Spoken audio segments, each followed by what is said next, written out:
সকাল 10টার দিকেই কিন্তু 10 ব্যারেল জ্বালানি তেল জব্দ করেছে NSI Khulna metropolitan Khulna metro কার্যালয়ের সদস্যরা। তারা কিন্তু ইতিমধ্যেই 10 বোতল তেল জব্দ করেছে এবং সেই তেল জব্দের ঘটনা থেকে সরাসরি সম্প্রচারে দেখানোর চেষ্টা করছে। আপনারা ইতিমধ্যেই দেখতে পাচ্ছেন যে এখানে কিছু বোতল রয়েছে, ব্যারেল রয়েছে এবং সামনে আরও কিছু ব্যারেল রয়েছে। পাশাপাশি এখানে কিন্তু পুলিশের সদস্যরা উপস্থিত হয়েছে, এনএসআই এবং সিটিএসবির সদস্যরা কিন্তু উপস্থিত হয়েছে। আপনাদের সকলকে যদি একটু দেখানোর চেষ্টা করি, এখানে আমরা জানি যে বাংলাদেশে তেলের যে সংকট সেটি কিন্তু কোনোভাবেই থামছে না। পাশাপাশি অবৈধভাবে কিছু অসাধু ব্যবসায়ীরা যারা এই তেল জব্দ করে রেখেছে, মজুত করে রেখেছে, তাদের জন্য কিন্তু কৃত্রিমভাবে এই তেল সংকট আরও বেড়েই চলছে।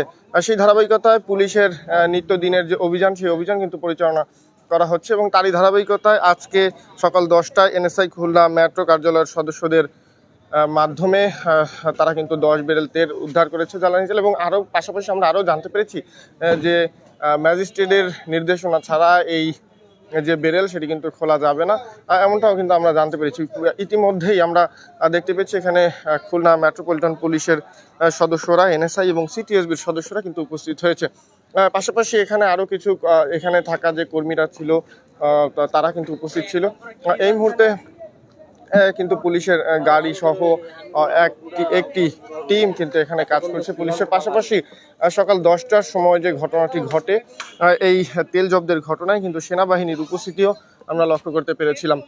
প্রিয় দর্শক, এবং এই জায়গা থেকে আপনাদের সকলকে দেখানোর চেষ্টা করছি কৃত্রিমভাবে যে সংকট তৈরি করা হচ্ছে, মজুত করে রেখে যে কৃত্রিম সংকট তৈরি করা হচ্ছে, সেই জায়গা থেকে পুলিশের সদস্যরা, গোয়েন্দা পুলিশের সদস্যরা যে কাজ করছেন তার ধারাবাহিকতা আজকে কিন্তু 10 বোতল তেল জব্দ করেছে এনএসআই খুলনা মেট্রো কার্যালয়। তো দর্শক, আমরা আপনাদের সকলকে যদি একটু খুলনা জেলা প্রশাসকের কার্যালয়ের কথা বলি, সেখান থেকেও কিন্তু প্রতিনিয়তই বিভিন্ন পেট্রোল পাম্পে কিন্তু